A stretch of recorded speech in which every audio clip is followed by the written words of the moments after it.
Hey! Hey you! Let me see what you've got under there. Go on. Go on. Show me your...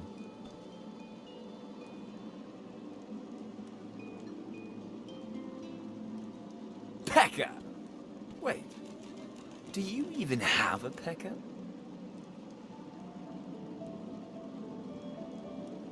If you want treasure, go find a mirror. Now get your glittering bones away from me. Go clack and chatter at someone else.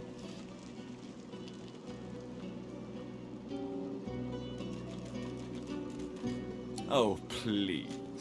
As if your lonely old bones could do anything to hurt me. Now get your glittering bones away from me. Go clack and chatter at someone. Until next time. Again? You really do hang about forever, don't you?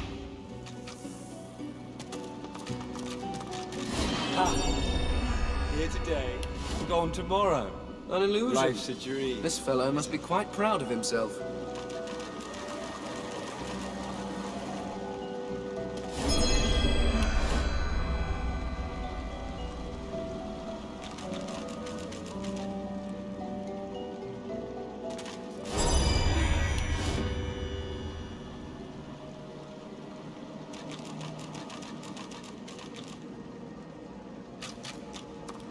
Again? You really do...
Oh, look at you.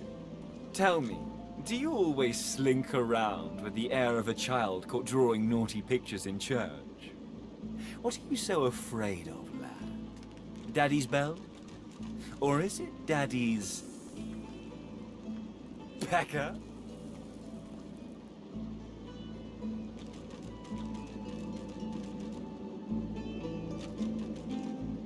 Until we meet again, Daddy. Oh, please, go away. You're sadder than one of those mutilated children the lone wolves leave behind. Well, don't you look like hell? Swallowed something that doesn't agree with you? Tell me, was it a demon's nice, big pecker?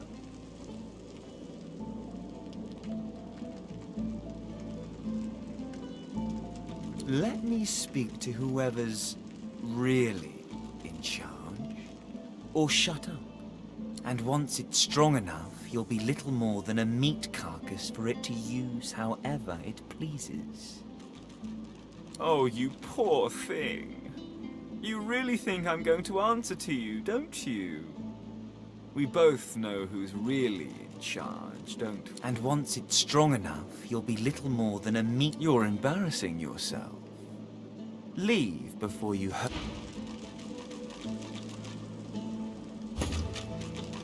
Again? You really do hang about forever, don't you?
Clever.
Didn't I tell you to leave?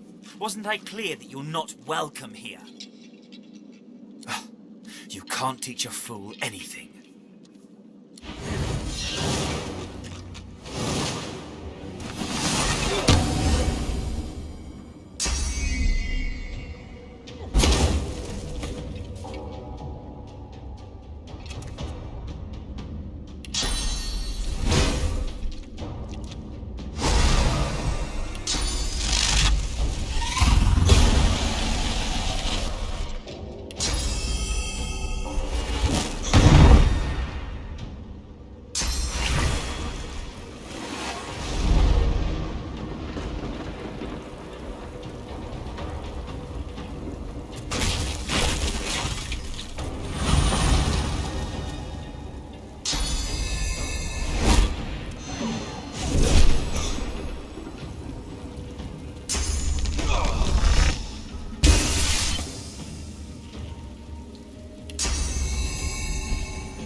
That was even easier than I thought. Oh, feeling empty-headed, are we? I'd ask if you were born yesterday, but you're clearly a little older than that. That was even easier than I thought. That was even easier than I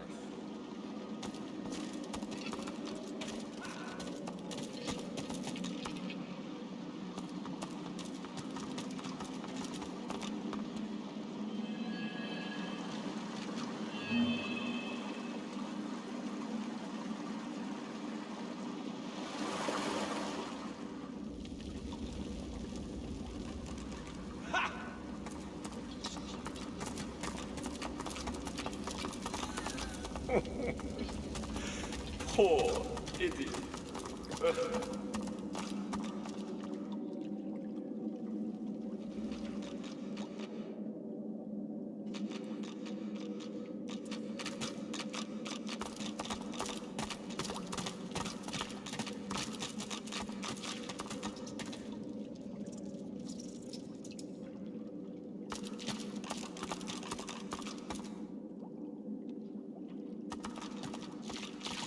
Look out! I see a trap nearby.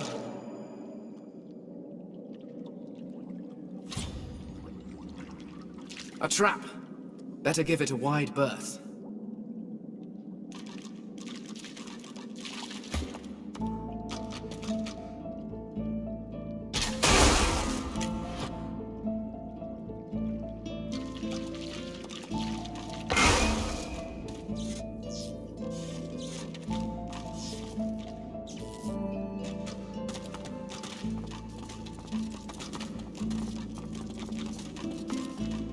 Careful now. That's a trap.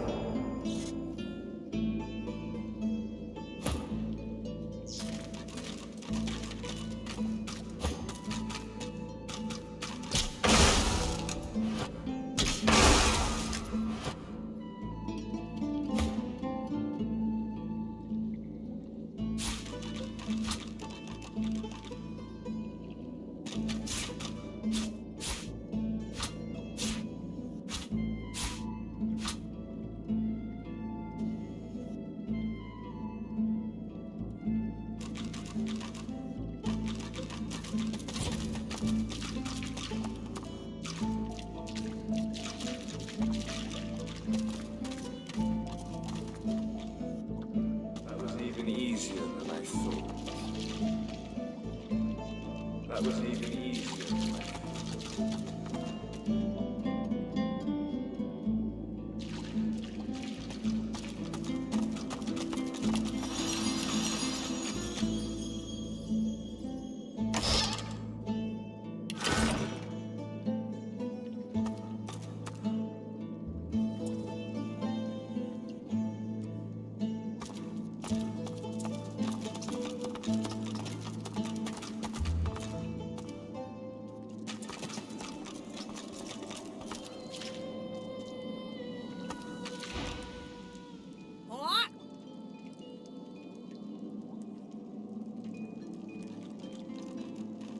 It's a riddle, isn't it?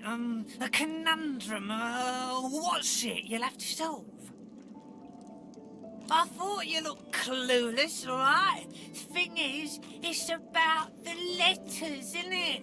One for each thing. Easy.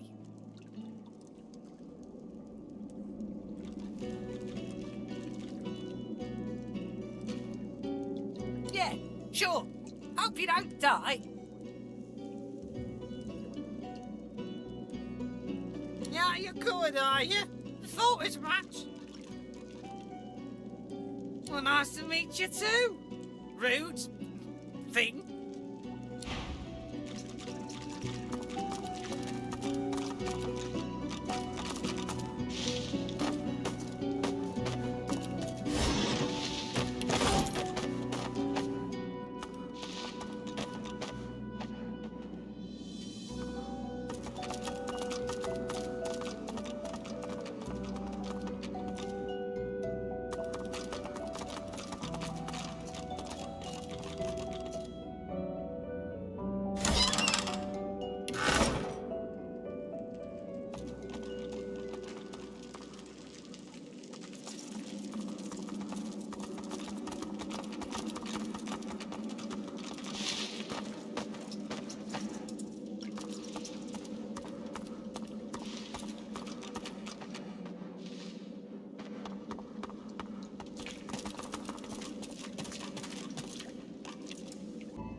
come to find.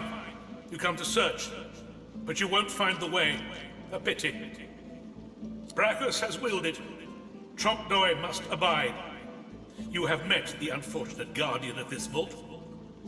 Fate has been unkind to Trompe-l'oeil, and so has Brackus Rex. Do you wish to move forward? Listen closely and make your attempt. Brackus is a bloody, rotten, thieving, very, very awful fellow. Some even call him a cur. A cur is... either you're very good at guessing, or the slightest bit clever. Let's find out for certain. Listen closely and make your attempt. Source is a scourge, a devil, a misery, a blight, a hex, a curse. And yet, the cure is...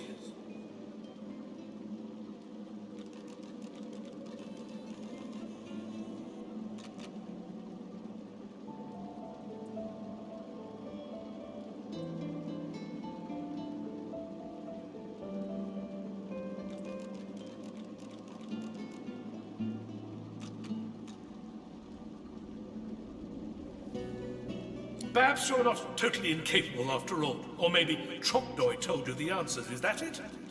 Is he hoping you'll... It doesn't matter in any case. The path is open. Go freely.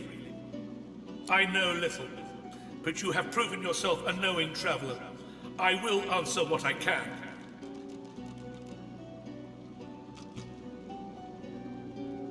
Brackus Rex discovered the way. This he researched here, upon this isle. He could remove the source from any creature or individual. I saw the stars he used myself. They were most impressive. Brackus Rex has charged him, tried him, convicted and punished him. I know not the crime, but he has been sentenced to remain in this vault for all time and to prevent others from entering. Trompe-l'oeil was, and is, a creative man. He knew petty magic in his day. But this he has used to carve this place out from a simple vault. Myself included.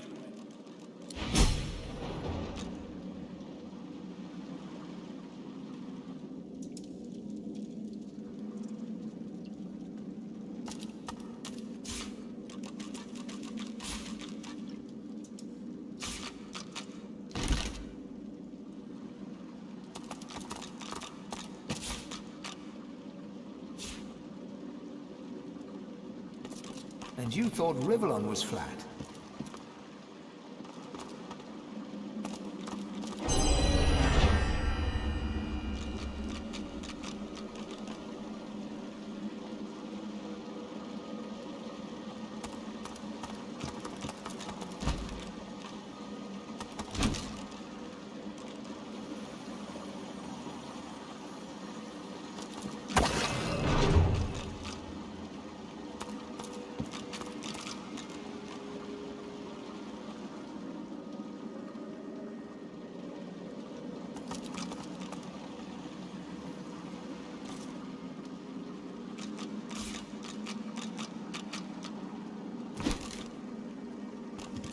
You see yourself in the mirror. It's quite a sight.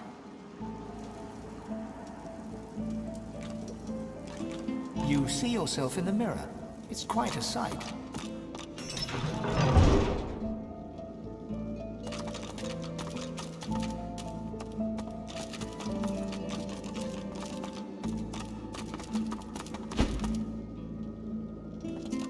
And you thought Rivellon was flat.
Open your eyes. Time to die.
You're not trying to escape, are you?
Are you confused? Or do you always look this dumb?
Right where I want you.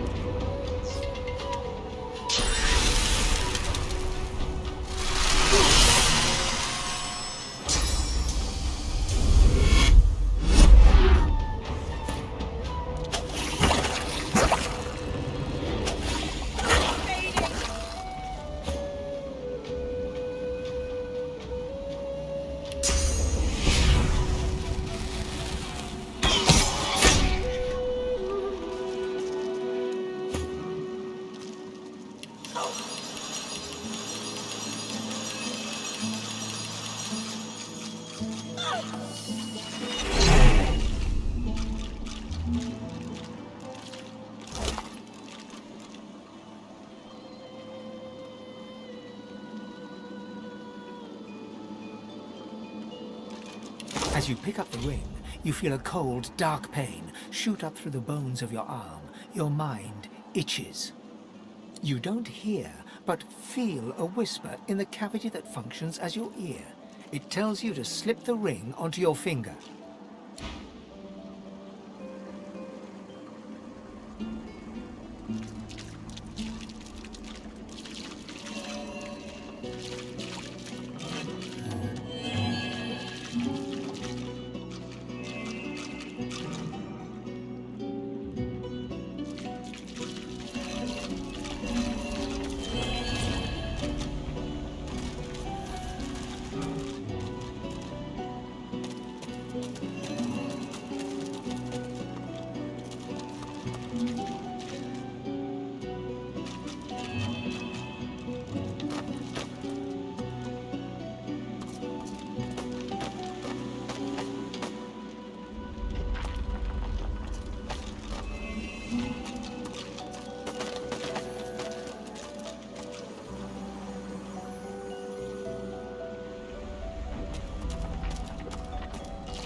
That's plenty.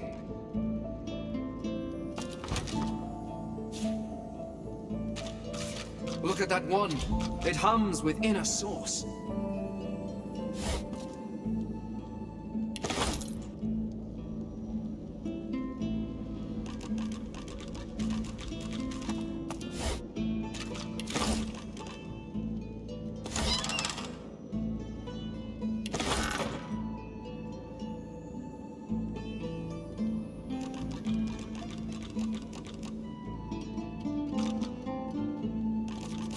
Lucky find.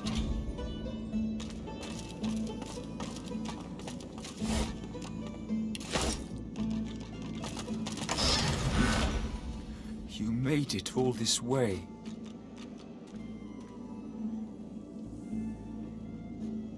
He trembles and seems to shudder with a quiet sob. I'm cursed, you know. Bloody Bracka's bound me here to protect his vault. He has my soul in that jar just there, and I can't leave without it. As long as the jar stays unbroken, I can never truly die. I don't rightly know. This was the Source King's way. Befriend you, then destroy you. I was a fool to expect I'd be an exception. His favor was intoxicating. That's no excuse, but it is the reason. Really? You would? He drops to his knees before you and grabs onto your feet with both hands, head hanging. Thank you.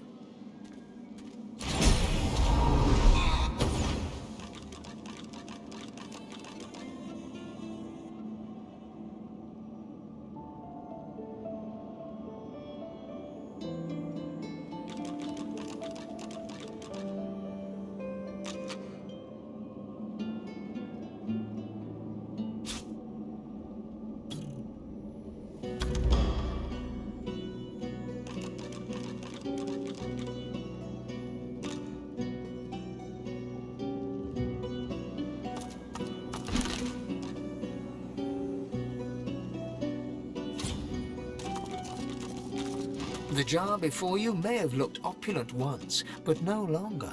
Now it's covered in grime, its paint chipped away, and its jewels long stolen. The soul jar rocks slightly, light flashing from underneath its lid. On its rim, you can just barely make out the name Gratiana. As soon as you touch the jar's cracked surface, you see a vision of splendor. Silks, fine food, and decadent lechery. But underneath it all lies bone and blood. The vision shifts. You see burning villages, slaughtered women and children. You see her, purging wand in hand, standing amongst it all. She throws her head back and laughter echoes in your skull. A shadow falls across her, and you see a large, weeping face. She reaches out as if to comfort, but Brackus drags her back. You see her fall into the mire of the swamp, trapped. As you pull your hand away, you can feel a deep, longing sadness in your soul. Is it regret, or just sadness for a life that used to be?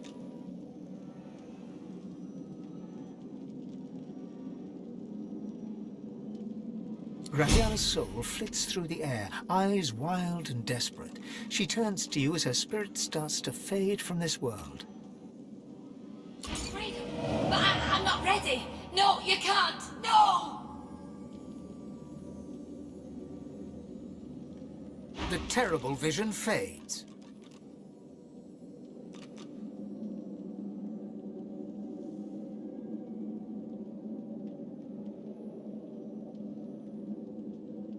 Gratiana's life was selfish and hedonistic. No mercy. Whatever a person may have done in life, they can always be redeemed. However her life began, it ended well. No one should be damned because of their youth.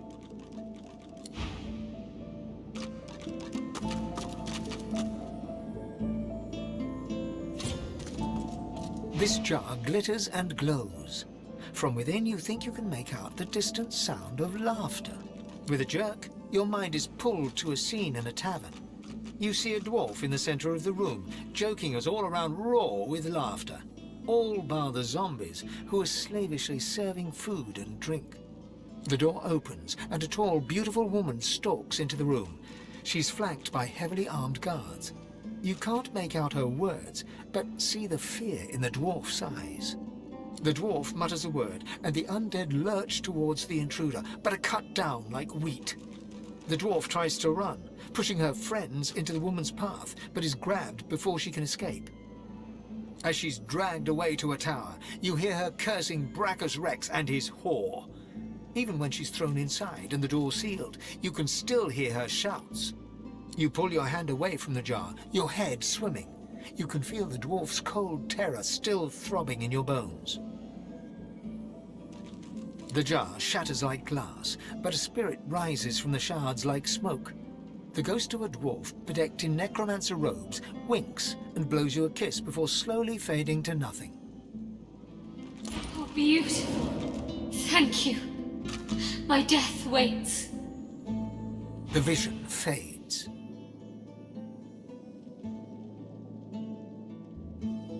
She must have been acting against Brackus Rex for him to have come for her like that. Keeping the dead as slaves? What a disgusting display. She deserves... Being locked in a tower was more kindness than any necromancer deserves.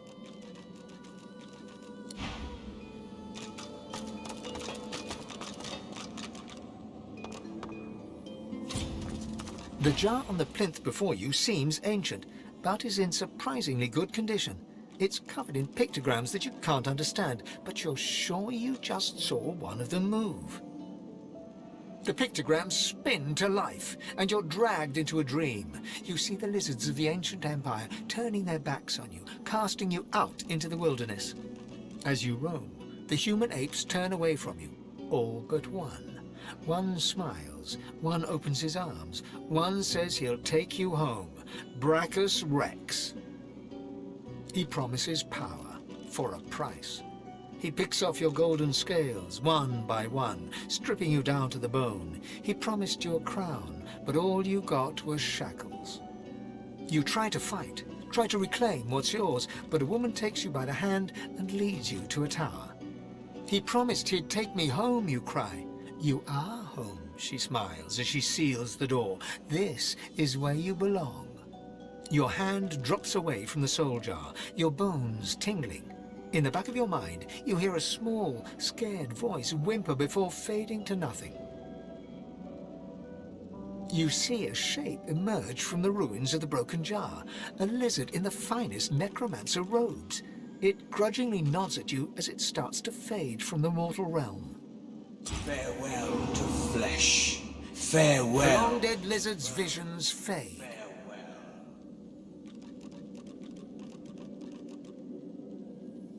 I can't help but sympathize with him. He just wanted to go home.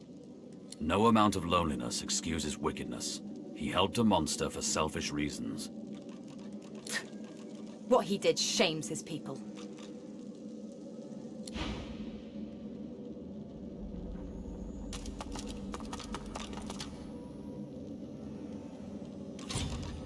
The soul jar stands on its plinth, glowing softly. From within, you can almost hear the whisper of a voice. You see, or rather, you feel a far-off land. Frozen breath hangs in the air, pine needles brush your cheeks, and in your arms you can feel a weight. A body, dead. But you have hope. Your vision swims. You're older, but perhaps not wiser. You march at the head of a shambling host, the enemies of Brackus Rex melting before you. The scene twists again. Now Brackus stands before you, a beautiful woman at his side. You lash out in treasonous rage, but cold arms bind you. You're sealed away in a tower. Your screams fill the darkness. You feel a jolt and open your eyes to see the soul jar before you, lying still in the vault. Your hand falls from the jar and grips the pillar as you try to calm your ragged breathing. A human spirit slips from the ruins of the jar. Decked in necromancer robes, she turns to you, bows, and starts to fade away to nothing. Return No thanks, young one. Oh, timely death.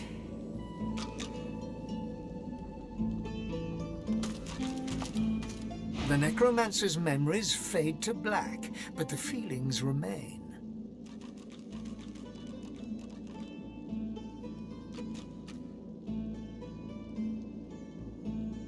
They may have been a necromancer, but they did not feel evil.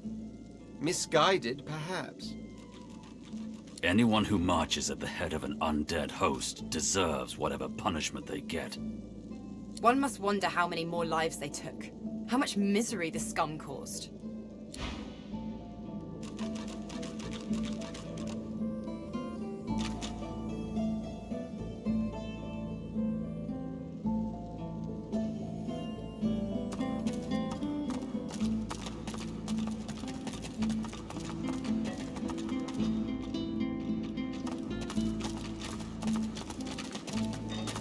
The deity's head and hands are missing, severed as if by a sword.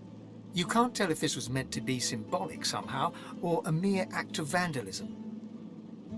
As you take in its chiseled details, you have a vision. The statue comes to life and embraces you awkwardly with its broken arms. Unable to resist, you're flown away into an endless dark. That shrine seems to have brought me here.